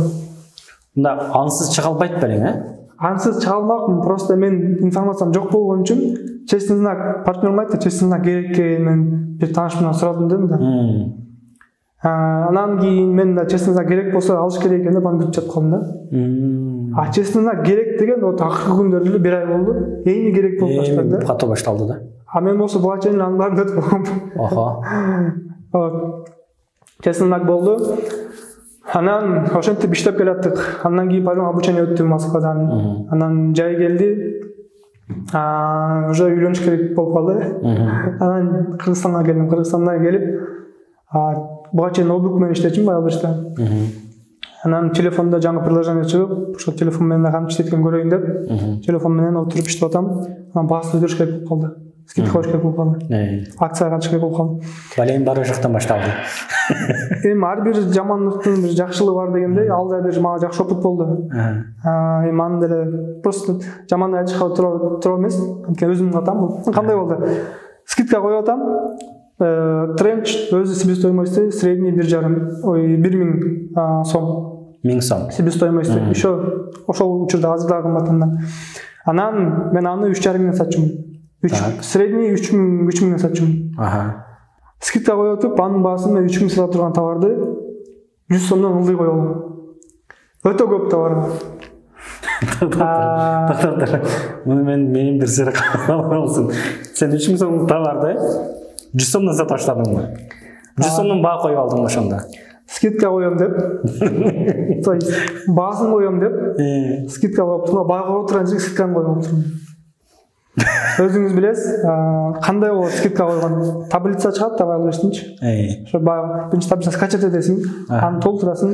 Сен телефондон ошол таблицаны түшүрүп алып толтуруп атасың да? Компьютер ошончумун да. Компьютердон ошондой, телефондон ошондой болот. Телефондон болсо, жаңы жок. Телефондон болсо приложение ичинде функция чыккан да, баа коюп туранчы. Мен ошону окуй калып турмун. Именно скидка деген жерин баа экен деп эле коюп берип турмун да. Андан кийин бир аз 3 мүнөт өтүп окшойт. Телефонун карасам, заказдар тытырап кетип атат. 1000ге жакындап калды. Сүйүнүп атасыңбы же түшүнбөй атасыңбы? Түшүнбөй кеттим да. Не болуп кетти эле, карасам баасын туура эмес болуп турмун. Деп кайрып деп баасын өзгөрттүм. Где-то бир аз эле товардын баасын өзгөрткөн кечип калдым, алып калгангачы. 998 товар ушундай өтө арзан баада кетип калды. Чисти кеткен минус партнердин экөөбүз эсептесек 1,4 миллион кетип тур. Партнерим дагы ал эми түшүнүү менен кабыл алды. Конечно, жинденди, бирок айласы жок болчу. Анткени берейин десем, менин акчам жок. Нолдон баштаган аскеринесип минуска кетип калдым да, айрачы. Бергенге эч акчам жок. Анан ал айтты, акырындан андай жаап, кутул деди. Биз биринчи аны менен бир долага сүйлөшкөнбүз. Рискти ошо долага жараша бөлгөнбүз. Анан ката менден кеткен үчүн ал айтты, сен уже рисктин миң ал. Вот как. 700 миң ал. 700 миңин хорошо мен кечем дедим да. Анткени эгер акча тапсак, экөөбүз чогуу тапмакпыз. Коротсок, то есть банкрот болсок, тоже бирге жүктөнмөксүңөр. Бирге көтөрмөкпүз да. Бирок эгерде менин катам эмес, башка катадан банкрот болсок, мен аз эле анткени мен дойломас болчу да. Мен азыраак сумма бермекмин. Тапканың дагы аз, бирок рискиң дагы азыраак болчу. Бул катанын неси жаман болду. Эми жаман эмес, неси болду, просто өзүм кетирген үчүн бул Wildberries'те болбогон нерсе экен деп кой кеткен жок да. Топтора. Анткени буга чейин бир үйрөнүп калгам, мага кылса болот экен деп уже ишеничим келип калган да. Продажа аз болсо да кылса по-любому болот экен, башка кылып атат деген түшүнүк келди. Банкрот болгондон кийин дагы мен ага айттым партнерымачы. Азыр эми по-любому мен жаба албайм. Токтотпой, давай дальше товар бер, дагы акча бер, уланталы. Сага бекер иштеп берип, ошо карыз жапкы чакты. Анан жапкандан кийин дальше калган бөлүшүп кетебиз десем, ал ары ойлонду, бери ойлонду. Лучше пока иштеп эле коелу. Балким мага ишенич кетти, эмне болду билбейм. Же кандай болду? Кысасы пока иштеп эле коелу деди. Анан мен кайрадан жаңыдан нолдон баштап, башка инвесторлор таап, азыркы күндө ушул жетишкенге жете турабыз кайра. Машалла. Сонун, отлично. Тогондар как раз ушул жерлер менимче адамдарга мындай мотивация бериш керек да. Анткени получается сен деген минус 700 миңге кирдиң. Инвестор сени таштап кетти. Бирок сен катаны мойнуңа алдың дагы, анан кайра уланттың, Жок, инвестор таштап кетти деген туура эмес. Эми иштешпей калды сен менен. Инвестор иштешпей калды. Аны деле мен деле болсом, допустим, кой десем керек да. Анткени бир жолу көрдүм, кала алган жок. Кайра кала албайбы деген сомнение болуп калышы мүмкүн. Эми ал кандай причина болду айткан жок причинасы. Балким акчасы жок болчу. Балким там ишиңиз келген жок. Бирок азыркы күнгө чейин аябай жакшы мамиледебиз. Азыркы күнү мамилебиз наоборот мурдадан жакшыраак. Тез көрүшүп турабыз. Сонун. Азыр Wildberries өзү да чыгайын деп атат командасы менен. Ага жардам берип турабыз. Бири-бирибизге жардам берип, колдоп, поддержка берип турабыз. Өзү негизи эле бизнес мындай мамиле менен курулат да. Ошода. Сотрудниктер менен болгон мамиле, инвестор менен болгон мамиле, клиенттер менен болгон мамиле. Ошол жакшы болсо.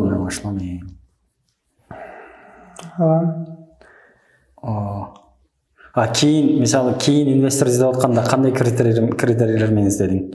Каяктан издедиң? Менеджерлик проект отпайбызбы? Ал жактан чыкты. Аныбыз ошо как раз акча жоктуктан чыкты да. Өзүбүз Wildberries кайра чыгыш керек. Инвестор тартыш кыйын болду ал учурда. Анткени мен Россиядан жаңы Кыргызстанга келгем, Кыргызстанда сагынычтар аз. Анан биз менеджер болобуз, проекттер болсо келгиле деп проекттер алып баштадык. Анан кийин биринчи проекттер алып баштадык, андан кийин инвесторларды андан кийин обучение дагы башталып кетти. Ошо обучениеде менен кыскасы тааныштарды, кругтарды чоңойтуп баштадык тааныш мүчөлөр менен. Критерийлер кандай критерий? Биринчи акчасы болуш керек. Экинчиси адам өзүнө карайбыз да. Кер адамдар сразу билинет. Өтө текер адамдар болсо, же слишком эле мындай эки чыкына кирише берген адамдар болсо, түшүнбөй элечи, андайлар менен башында эле иштегенге аракет кылабыз.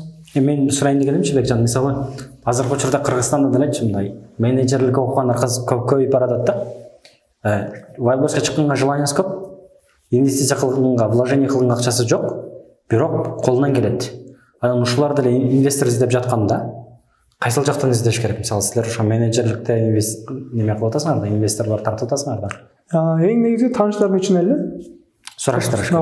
Азыр ар бир эле адамдын жок дегенде 5 тааныш болуш керек, цех иштеткен, Дордода иштеген. Дордода иштегендер көпчүлүгү Wildberries'ке чыгыш керек экенин билет, бирок убактысы жок болгондуктан билбегендиктен чыкпайт. Аларга барып эле, мен товарын чыгарып берейин, сатып берейин, мынча процентин сатканда мен алайын десе, көпчүлүк эле макул болсо керек. Өзү мындай маселе бар экен да, баягы ийгилик хикаяларын көп окуп жүрөбүз да. Айталы, Томас Эдисон лампочканы тапканга чейин 10 000 жолу проба кылыптыр, анан 10 000 жолдан кийин гана таап турса, круто дейбиз да. Же болбосо KFC'ни чыгарган киши деле 60 жашынан кийин пенсияга чыккандан кийин мен аябай жакшы тооктун этини бышырганды билем деп 1400 жерге барыптыр да.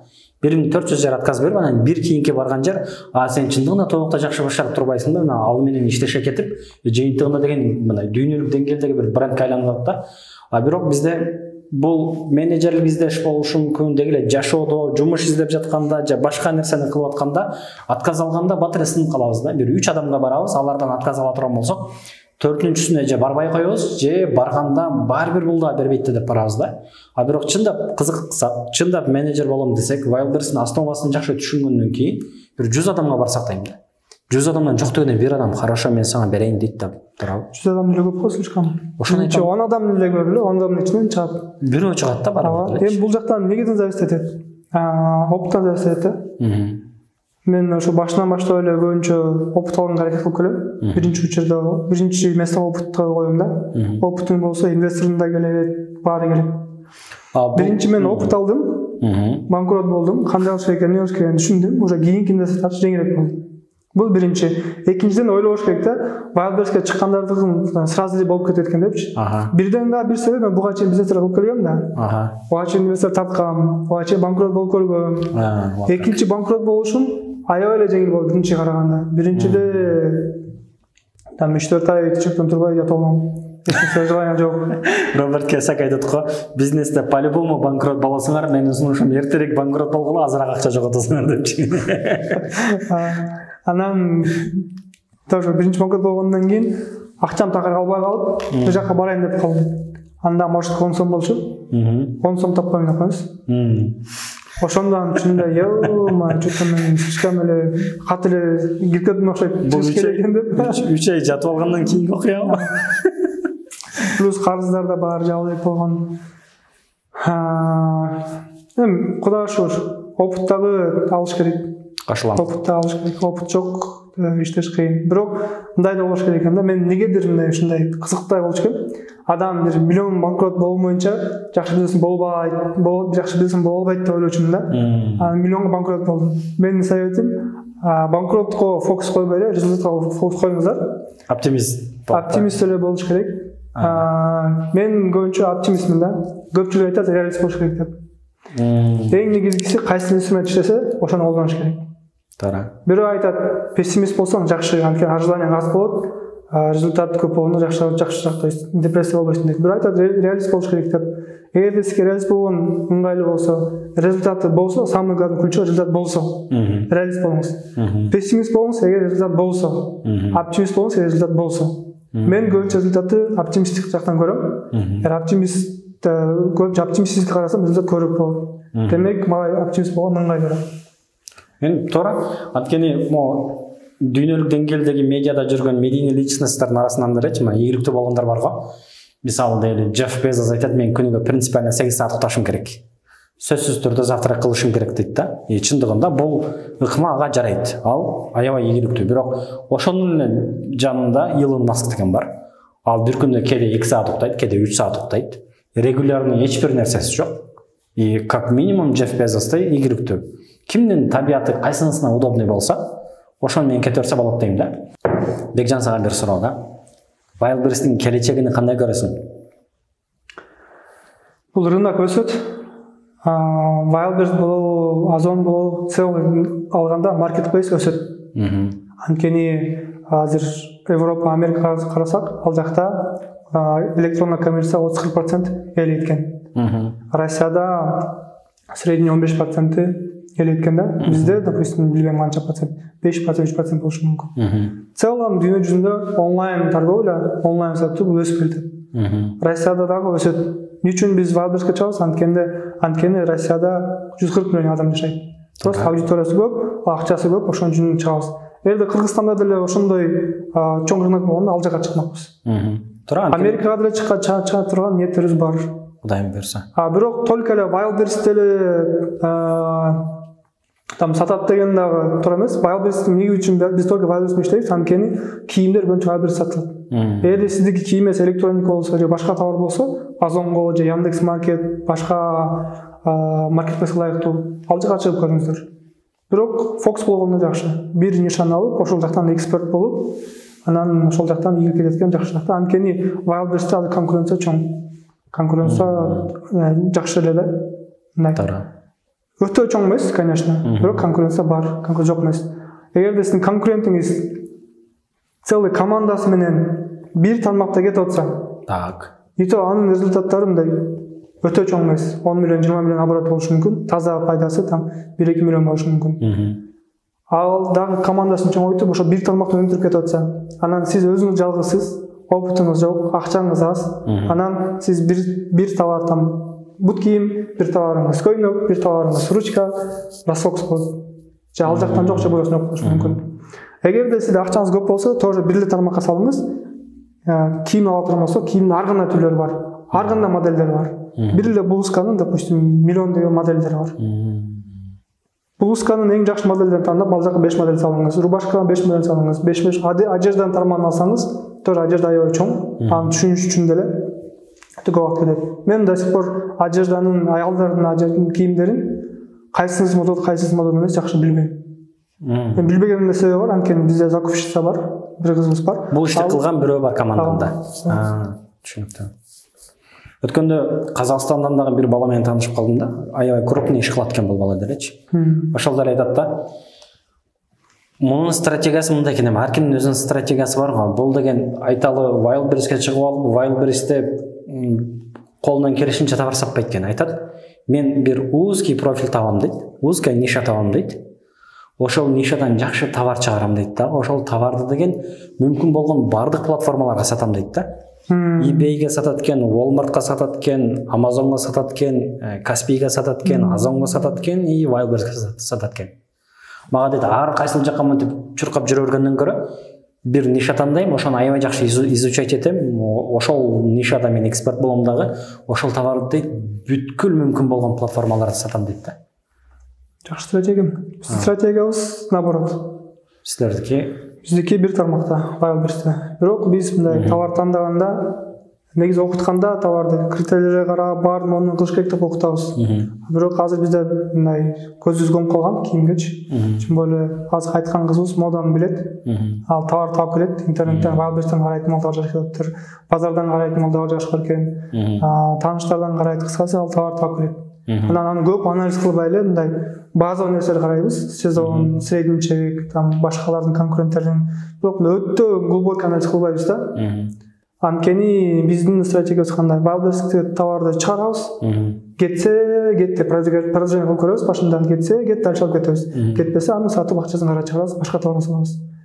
Биз инвестор көп тарткан себебибиздин дагы бир себеби ушул. Анткени биз объем менен киребиз, кеткен товарлар кетирип, кетпеген сатып, кайра акчасын чыгара алабыз. Анткени Wildberries'те башка бизнеске караганда риск азыраак.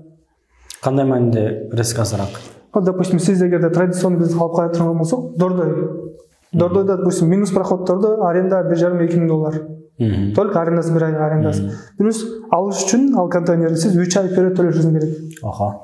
Ошондо алганда эгерде 2 миң доллар болуп турган болсо, сиз ал жака кириш үчүн эле бир 8 миң 10 миң доллар только помещенияга бересиз, арендага. Сатып алсаңыз андан кымбат 30 миң 50 миң доллар.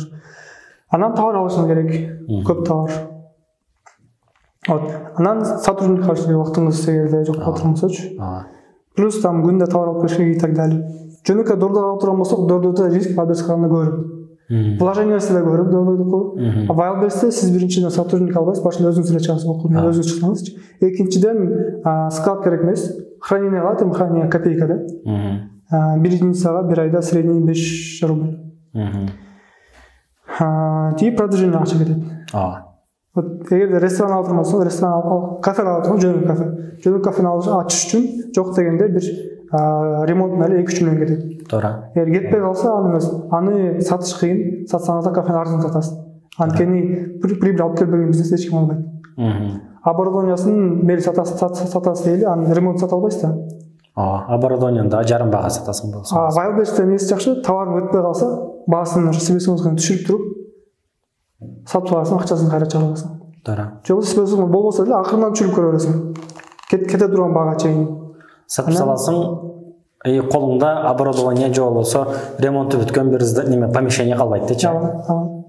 Такыр кетпей калса, бир аз минусқа кетиши мүмкүн. Ал жагы да бар. Бекжан, мындай суроо да. Кыргызстанда деле чындыгында Wildberries'ке кызыгып жүргөндөр же чыгып жүргөндөр бар да, чыгып болбой калгандар бар дегендей. Азыр могу интервьюнун подкасттын аягына карап келатып мындай бир суроо. Типа эркин микрофон, бирок өзүңдүн ушул бир канча жылдык Wildberries'e тажрыйбаңа таянып, эң пайдалуу деген, эң маанилүү деген маалыматтарыңдан да жана инсайдерский маалыматтар деп коет го.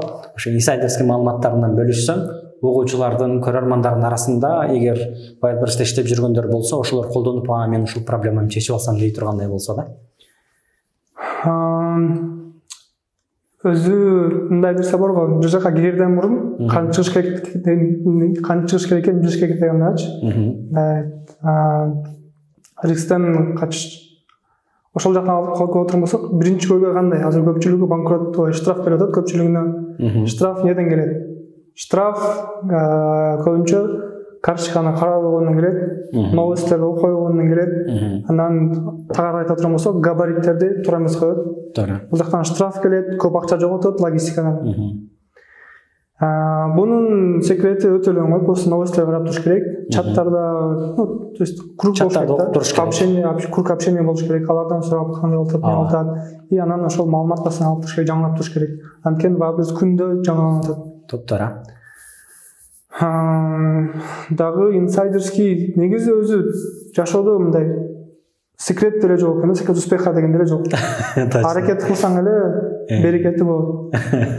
Эмне болушу мүмкүн? Аналитик сервис обязательно болуш керек. Азыр сиз дагы аналитик сервис кылапсыз, ассистент. Өтө сүйүндүм. Кыргызстандан өтө жогорку деңгээлдеги, плюс арзан, Кыргызстан рыногуна өтө ыңгайлуу болгон, керектүү болгон продукт чыгарабыз. Аналитика менен иштегенди билиш керек. И бизнес болгондон кийин бизнес бул цифра. Бул сан. Ошо эсептегенди сөзсүз билиш керек. Финучет боюнча мындай YouTube'да да көп маалыматтар жок. Көпчүлүгүнүн бойлу финучет. Кантип түшкөн акчаны эсептегенин билбейт. Канча акча киргизип атам, канча акча табып атам, колума тийген таза пайда канча, ошону түшүнбөйт, Ошону ошол бол үчүн, ошол проблема үчүн биз программанын ичинде дагы именно финотчет деп бир бөлүм койдук да. Ар бир товардын детально чыгышларын эсептеп туруп, бул товардан ушунча пайда көрдүң, общий магазинден ушунча пайда көрдүң деп туруп чыгарып бере турган нерсе. Инсайдерский деп турган болсок, внутренняя реклама Wildberries. Давайте биз өзүнүн опытыбызды айталы, кандай кылабыз. Биз биринчи инвестиция тапкан, инвестор дегенде эле мындай инвестордор бир чоң бир тема да. Инвестор киргизиштерден мурда кантип чыгарарды дагы ойлош керек да. Эгерде бир киши чыгара алсаң, кантип чыгабыз? Наберегүү деп коет го. Наберегүү сөйлөш керек. Анткени башында 100 000 сом бөлүш оңой да. Бирок миллионду бөлүш өтө кыйын да. Ошо миллиондор түшкөндө кантип бөлөбүз? Аны да сүйлөшүп алыш керек. Анан инвесторду дагы мындай көрүнгөндөр тартып көрбөй, мындай порядочный адамдар тартыш керек. Туура. И анан арзан эмес аракет кылыш керек. Арзан дегенде кандай? Арзан дегенде азыр кээ бир инвесторлор, допустим, 90% сурашы мүмкүн пайдадан, 70% сурашы мүмкүн, там 50%-тан көбүрөөк сурашы мүмкүн да. Бирок акчасын салат, долясын көп мен алам дейт да. Бирок мен деле ошентип баштагам. Мен деле баштаганда мен 30%-ын мага коюш, 70%-ын сен ал деген. Жок, инвестор ушунда мага условия берди. 30-га жетmiş. 30-га жетmiş деп. Аны менен саудалашып атып, процент 30 чыгып өтөрдүм. 3%. Чыгып өтөрдүм. И азыркы күндө средний алып болсок 50 келүү иштейбиз да пайда мененчи. Бирок 50 келүү менен иштегенде деле инвестор үчүн өтө пайдалуу да. Эч нерсе кылбайт, акчасын салды. Риск дагы аз, плюс рискти биз бөлөбүз. Биздин доля канча ошого бөлөбүз. То есть риск еще дагы азайып атат. Анан бизге эсептеп көрсөк, где-то бир 70ке 30 иштесек, 70 биздики отурган болсо, 30 инвесторлук отурган болсо, бизге жакшы пайда калат экен да. Инвестор да иштейт, биз да иштейт. Просто эсептегенди билиш керек. Квартира алсаңыз 3 миллионго однокомнатный квартира аласыз. Анын окупаемости 10 жылда чыгат. Салачат 10 жылда чыгасыз. Андан кийин ай сайын 10 жылдан кийин квартплата канча болот билбейм. Азыр күндө алып турган болсо, квартплата допустим средний 25 000 однокомнатный квартира. 3 миллион деген Wildberries'ке салсаңыз, анын окупаемости тезирээк болот. Плюс ROI деп коет, возврат инвестиция. И түшкөн прибыль да, рентабельность да көбүрөөк. Вот ошону эсептеген билиш керек да. Инвестор да билиш керек, сиз да билишиңиз керек. Эгер инвестор сизге миллион салса, канчадан кийин примерно канча прибыльга чыгасыз? Анан ал прибыль сизге тандырабы, тандырбайбы? Ошондон мынча берсеңиз жакшыбы, жакшы эмеспи? Аны да ойлош керек. эгерде инвестор тартпаганга мүмкүнчүлүгүңүз болсо, өзүнүн акчаңыз болсо, желательно өзүңүз акчаңызды салсаңыз дагы да жакшыраак. Анткени башында кызыктуу нерсе тартып аласыз, андан кийин аны менен бөлүшкөндө дагы жаба душут деген бар, андай да болушу мүмкүн. Адамдар ар кандай да. Же инвестор айтышы мүмкүн, там ага жакпай калышы мүмкүн, 50 иштеген, вроде бы алай ойлошу мүмкүн, мен акчанын баарын салып атпаймынбы? Акчаны мен салып атам, сен үчүн салган жоксуң, плюс прибыль алып атасың. Бул жактан баары прав да, инвестор да прав, анткени ал акчаны табып келген бир жактанчы. Бизди салып атат, рискует. Бул жакта адам иштеген адам прав, анткени бүт эч нерсе менен алек болуп отуруп, ошо менен иштеп атат. Инвестор только акчаны салып коет, ал жыгылып жатат деген түшүнүк бар. Азыр сенин сөздөрүңдү угуп отуруп, кыстырма иретинде бирдемени айткым келет да. Эгер араңыздардан инвестор издеп жүргөндөр болсо, лишь бы инвестордун акчасын алыш үчүн ага деген мындай баардык шарттарды ага удобный кылып, же болбосо өзүңүздөр кыла албай тургандай бир немелерди, показательдерди көрсөтүп салган туура эмес да. Айталы, биз деген азыр миллион салабыз, анан 2 айдан кийин бул точно 2 миллион болот, 5 айдан кийин бул точно 15 миллион болот деп айтып салган туура эмес да. Адам негедир отказ алгандан корккондугу үчүн, лишь бы тиги инвестор же потенциальный инвестор мага отказ берип койбосун деп ушундай оор шарттардын астынан кирип алган туура эмес да. Андан көрө болгондой эле айтып, тууганым, бул деген кадимки эле бизнес, биз деген вложение кылабыз. Мен деле супер бирөө эмесмин. Албетте тажрыйбам бар, кылып келем, же колумдан келет, бирок мен деле бир мындай неме деп коет го, мен волшебник эмесмин. Болгондой эле показательдерин көрсөтүп туруп, өзүнө да ылайыктуу болгондой эле сунушташ керек. Бул жерде минусубуз эмне? Мисалы, 3 адамга барып туруп, 3 адамга деген аябай жакшы показательдерди көрсөтүп алыш оңой инвестиция, бирок бир 20 адамга барышыбыз керек болуп калат. Зато 20 адамдын ичинен бир инвестор табылса, бул деген биздин дагы башыбыз оорубайт, нерв кетпейт. Албетте кетет, бирок азыраак кетет дегендейчи, туурабы? Бизнесиңер дагы узак мөөнөттө ойнойт да. Андан кийин эмне кылабыз биз? Товарды анализ кылабыз. Жана кызыбыз товарды таап келет, биз да карап анализ кылабыз. Анализ кылганда эмне карайбыз? Рынокко карайбыз. Биз наоборот, рынок кичкей болсо рынокко кирбейбиз. Биз көбүнчө чоңураак рынокко кирүүгө аракет кылабыз. Жок дегенде бир нишада 100 миллиондон чоң болсо, оборотпу? Ошол объем рынка деп коет. Целый нишанын объему. Мисалы, азыр көйнөктүкү, аялдардын көйнөгү 10 миллиард. Ал жайында андан да көп. Айлыкты айтып атасың, жылдык? Бир айлык 10 миллиард көйнөктүккө, андан да көп даже. Аялдардын шымын объему 2 миллиард. Айталы, бир кичкей ниша болушу мүмкүн. Мисалы, кыска кичкей ниша, объему 100 миллиондон аз. Ал нишага кирбеген аракет кылабыз. Анткени биз инвесторубуз болгон үчүн, опытсыз болгон үчүн биз чоңураак нишага кирип, чоңураак бир кичкей деле болсо дагы, мындай сөз бар го бизнестечи, лучше иметь маленький, лучше кичкей чоң пирогтун кичкей бөлүгүн элеген жакшы, чем кичкей пирогтун баарын элеген арагында. Мисалы, Газпромдун 1% акциясын алды канча жакшы, чем кичкей бир компаниянын 50% акциясын алганына караганда. Биз анткени биздин максатыбыз жакынкы айдын ичинде буюрса 10 миллионго чыгыш керек. Буюрса анан бул жылды 20 миллион менен жабалы деген айлыга барат, айлыга барат ниетибиз бар. 2024-жылга буюрса 50 миллионго чыгалы деген ниетибиз бар. Ушунун үстүнө иштеп келатабыз. Эгер ниша кичкей болсо, тупикте калып калабыз. Андан дальше өсүш кыйын болот, же башка нерсе издешик тура керек болот. Андан көбүнчө биз чоң эле нишага кирип, чоң акча менен кирип, акырын өнүктүрсөк, иншалла ошого жетебиз деген ниетибиз бар. Выбор ниши негизи бул чоң тема. Мурда кыйыныраак болчу, азыр алла канча бизге жеңил. Бирок биздин методубуз сизге жарабайт. Анткени сиздин акчаңыз азыраак болушу мүмкүн. Сизге көбүрөөк анализ кылып, жакшылап анализ кылып анан чыгыш керек. Анткени сиздин акчаңыз эгерде 300 миң болсо, же 2 товар жеп турган болсо, 2 товарыңыздан кетпей калса, кайра сатып бүткөнчө убактыңыз жетпейт да. Ага чейин сатып бүткөнчө 3-4 ай кетип калат. Биздин наоборот чоң болгон үчүн 3-4 ай кетсе деле бир товар сатып бүткөнгө башка акчабыз бар, аны салып турабыз жаңы товарларга же азыркы товарларга. Андан кийин эмне? Андан кийин эң чоң нерселердин бири бул продвижение. Вот эң негизги нерселердин бири бул продвижение. Башка айтып кеткендерчи, көпчүлүгү ойлойт, валбеске чыгарып койсом, кетип берет деп, сатылып кетет деп. Валбеске чыккан бул 30% эле, 20%. Жөнүнө чыгыш, Жөнүнө чыгыш. Эң негизгиси ошол чыккандан кийин продвижение. Ошону туура кылган адам, продвижение туура кылган адам, товарын туура таныган адам, продвижениеден тура кылганды билген адам ушул ийгиге жетиш ыктымалдуулугу көбүрөөк бул адамдачы. Сөзсүз. Продвижение боюнча биз эмне колдонобуз? Продвижение внутренняя реклама байылдырыз. Муну да айтып кеткендей эсептеген билиш керек. Эгерде реклама сизге пайда алып келип аткан болсо, айырмасы канча? Бир айда 10 000 сом саласызбы рекламага, 10 000 рубль, миллион рубль саласызбы, айырмасы жок. Айтып атканда биздин окуучубуз 25 миллион акыркы айда заказ кылган. Только внутренняя реклама байылдырышына иштейт. Биз да ошол менен иштейбиз. Даже самовыкуп кылбайт. Самовыкупту кылбайт. Биз самовыкупту азыр байланышыбыз азыраак, жумасына 1 жыл жолуп турабыз. Акыркы учурда сүрөлекмин кылбайт самовыкуп. Бирок биз кандай кылабыз? Жаңы чыкканда кылышыбыз мүмкүн, что отзыв алыш үчүн эле. Продвижение кылыш үчүн самовыкуп колдонбой калдык азырчы. Мурда колдончубуз. Бирок самовыкуп кылыш да оор. Азыр биз сервис менен кылбай калдык. Жол адамдар менен кылабыз.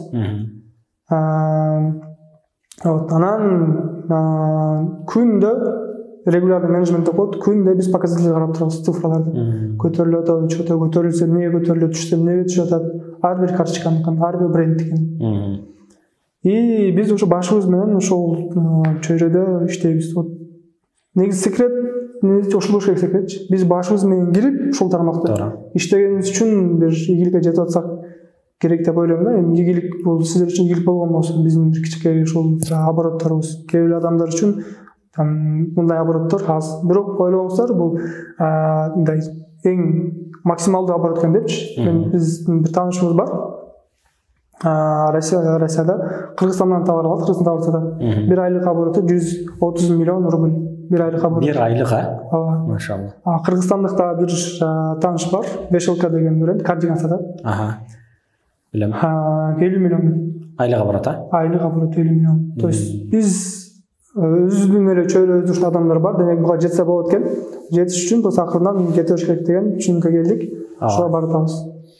Иш кылып жаңы баштап аткандар туугандар, азыр Аллах берекетин берсин. Бекжандын обороты 6 миллион, бул сиздерге жакшы показатель. Бекжандын бир показатели бар, Вешалка деген бренд, айына 50 миллион кылып атат. Же болбосо башка бир тааныштары бар, 120 миллион дедиңби? 30 миллион. 130 миллион оборот, значит, ар кимдин бир жерге жетсең, бир кийинге бара турган жери бар деген сөз да. Сонун болду менин оюмча. Чындыгында туугандар, биз азыр бир 1,5 сааттан бери Бекжан менен сүйлөшүп турабыз. Могу кыркып бир сааттын тегерегинде жакшы бир интервью болот. Бардык айтылган маалыматтар баары үчүн пайдалуу болбошу мүмкүн, бул бардык эле жерде болгон нерсе. Бирок отуруп көрсөңүздөр, бош убагыңыздарды таап көрсөңүздөр, арасында сөзсүз Wildberriesке кызыккандарга сонун бир маалыматтар болот деген ишеничтемин. Эми сөздөрүмдө жыйынтыктап жатып, Бекжанга бир эркин микрофон, мында ушуну деле айтмакмын деген бир маалыматтар болсо айтсын, анан кийин акырындан жыйынтыктай берсек. Эң негизгиси эсептегенди үйрөнүңүздөр. Эсептеген только акча, убактында. Туура. Эгерде сиз өзүңүз жагы иштеп аткан болсоңуз, команда алыш керек болсо, команданы алганды билиш керек. Инвестор тартканды билиш керек. Инвестор эң негизги убакыт. Сиз өзүңүздүн 100 миңиңиз менен сиз каалаган бир оборотко, допустим, айталы миллион. Миллионго сиз 2-3 жыл жетишиңиз мүмкүн. Бирок инвестор менен сиз ал оборотко тез эле жетесиз. Инвестор менен кийин иштебей калсаңыз деле, ал менен Кудай сактасын ушуп кетсеңиз деле, сизде опыт калат. Чоң оборотту башкарганды үйрөнүп аласыз.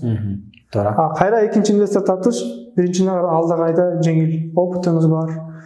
Эң негизгиси ушул убакытта эсептегенди билиңиз. Эгерде сиз жакшы компьютер билбесеңиз же болбосо коркуп аткан болсоңуз, обучениелер көп.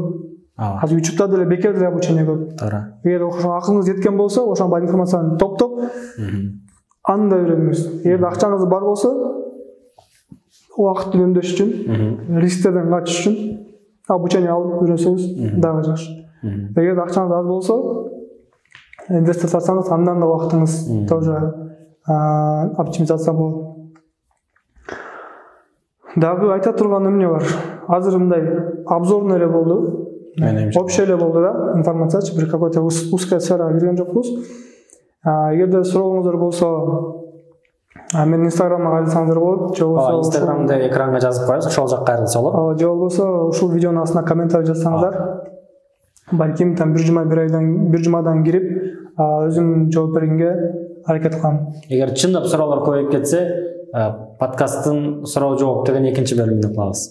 Эгер чындап суроолор көп болсо, Бекжан, убакыт бөлүп келген үчүн чоң рахмат. Как раз ифтардан келип жөнүндө мындай баарлашуу иретинде камеранын астында сүйлөштүк. Сонун маалыматтар айтылды деп ишенем. Кийинки видеолордон көрүшкөнчө аман болуңуздар, урматтуу биздин мекендештер, туугандар. Каналга катталып, андан комментарийге өзүңүздөрдүн пикириңиздерди жазганды унутпаңыздар. Баарыңыздарга ассаламу алейкум. Чоң рахмат, чакырганыңызга чоң рахмат. Ассаламу алейкум.